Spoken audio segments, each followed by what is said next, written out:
Learning corner of the day, doing up step Stonesy's way. Pop and Skabadee or Skibbity. Ha! I said the funny. Unsubscribe. Because today we are not only starting the Affenpinscher. Oh no, this is going to be the full. This is going to be in the full read. The full read start of the toy group is Skibbity. No. All right, I'll stop crying. Welcome back to the Learning Corner. Today we are learning about the toy group. Actually, this whole video, well, giant video that'll be made months later, is going to be about the toy group. And we're in a new group called the toy group. Today we are learning about the Affenpinscher, which looks kind of silly. It looks kind of funny. But yeah, before we can get into talking about him, we actually got to learn about the description of the toy group. I know you want to learn about the Affenpinscher, but, you know, it's going to be for the full read. Just, I don't know. Am I really that into editing today? Skip to this time and you can learn about the Affenpinscher. Yeah. All right, let's get this discussion over the toy group ready and done. The toy group. Dogs of the toy group are miniature versions of the dog world. Many of these breeds are quite ancient, a test to the value people have long placed on dogs for the sake of companionship and adornment. It's difficult to ascribe, A-S-C-R-I-B-E, behavioral characteristics to the entire group, because many of these dogs are basically miniaturized versions of dogs from other groups, although several others are much of ancient origin that they cannot be traced to their larger ancestors. Wow, that's actually kind of interesting. So I guess because of the death of animals or whatever, or breeds, because the idea of breeds never was a thing back in the day, that these are smaller versions of big dogs of the past. So that's interesting. All right, well, time to talk about the dog of the day. So you really skipped? You really didn't want to hear all of my cool stuff I talked about with the toy group? I bet you now don't know that the toy group all have lasers. Yeah, that's what I talked about, and you skipped? Ha! Psh, look at you. You skipped. They all have lasers, and they are all sharks. And they all have mini-me's, and only one of that's true. Anyways, today we're learning about the Affenpinscher. I don't know how to pronounce that name. Affenpinscher? Is it Dutch? Is it Dutch? Is it Turkish? I don't know. Affen it sounds German, but Pinscher definitely sounds German.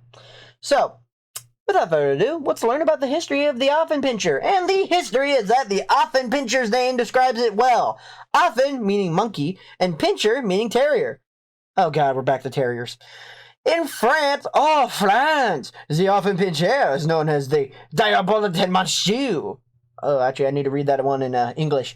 Diabolitin Mustachu, mustache little devil, which also aptly describes it. As one of the oldest toy breeds, the Affenpinscher's origins are obscure.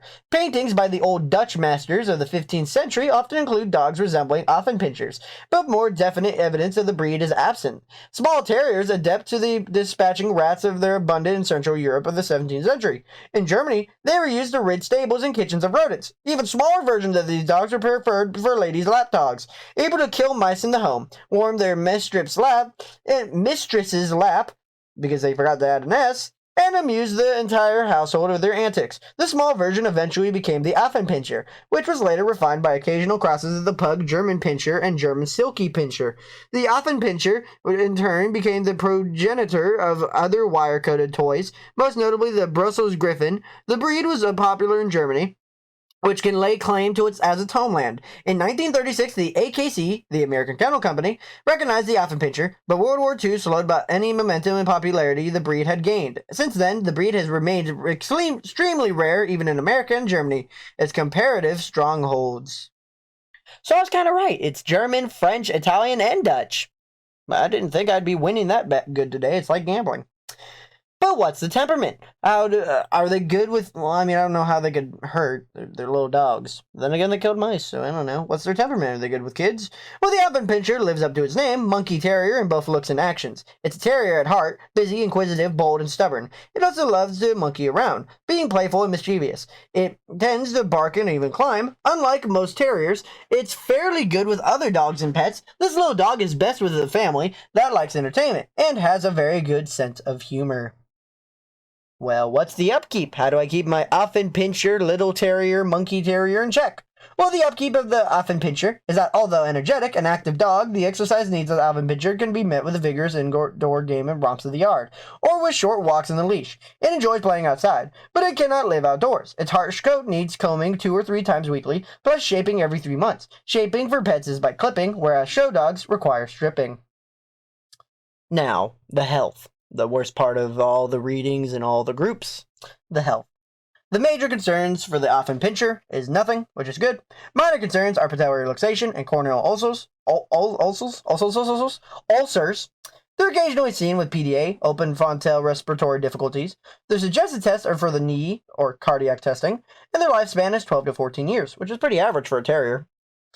What's the form? What's the function? What do they look like without the pictures? Well, the Affenpinscher is a square proportion, compact and sturdy, with medium bone. It's a smaller version of a working terrier. It is such a not delicate dog. It's an active, tough dog that is agile enough to catch and dispatch rats and mice. Its gait is light, sound, and confident. Its Affenpinscher has a monkey-like facial expression with long eyebrows and beard, which lends it as an air of comic seriousness. Its rough coat is about 1 inch long on the body, somewhere longer than the head, neck, chest, stomach, and legs. This coat type provided protection from vermin and harsh conditions.